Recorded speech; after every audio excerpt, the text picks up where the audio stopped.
திருவோண நட்சத்திரம் அப்படின்னு சொல்லும் பொழுதே பெருமாளினுடைய நட்சத்திரம். ஸோ இவங்கெல்லாம் எப்படின்னா ரொம்ப ஷார்ப் பீப்புள். பட் திருவோண நட்சத்திரம் வந்து அதாவது கொஞ்சம் அவங்களே கன்ஃபியூஸ் ஆயிப்பாங்க. ஒரு விஷயத்த எடுத்துட்டோம் அப்படின்னா மற்றவர்களுக்கு அறிவுரை சொல்லும் பொழுது நல்லா சொல்லுவாங்க. ரொம்ப ஒரு கைடிங் பர்சனாலிட்டியாக இருப்பாங்க. ரொம்ப ஹெல்பிங் டெண்டன்சி இருக்கும். அண்டு பெரிய ப்ளஸ் என்ன அப்படின்னா இவங்கள்ட்ட என்றைக்குமே பணம் இருக்கும். திருவோண நட்சத்திரக்காரர்கள்ட்ட கையில் காசு இல்லைன்னே கிடையாது. பெருமாளோட அனுகிரகம் இவங்களுக்கு நல்லாவே உண்டு. அண்டு இவங்க தன்னுடைய சொந்த வாழ்க்கையில் எடுக்கக்கூடிய டெசிஷனில் சொதப்பிடுவாங்க.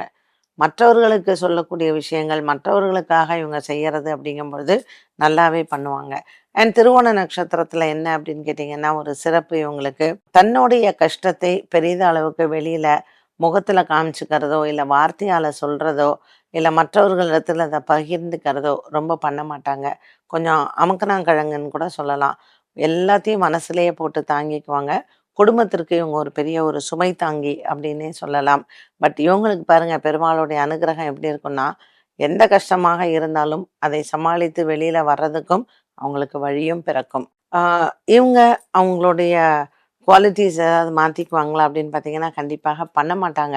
சனி னுடைய வீட்டில் சந்திரனினுடைய ஆதிக்கம் இருக்கிறனால எப்போ பார்த்தாலும் ஒரு வீசிங் ப்ராப்ளமோ இல்லை கோல்டு சம்மந்தப்பட்ட ஒரு ஹெல்த்தோ இவங்களுக்கு எப்போவுமே இருக்கும். ஸோ ஹெல்த்தில் வந்து இவங்க கொஞ்சம் கான்சன்ட்ரேட் பண்ணி அவங்க ஹெல்த்தை பார்த்துக்கிறது நல்லது.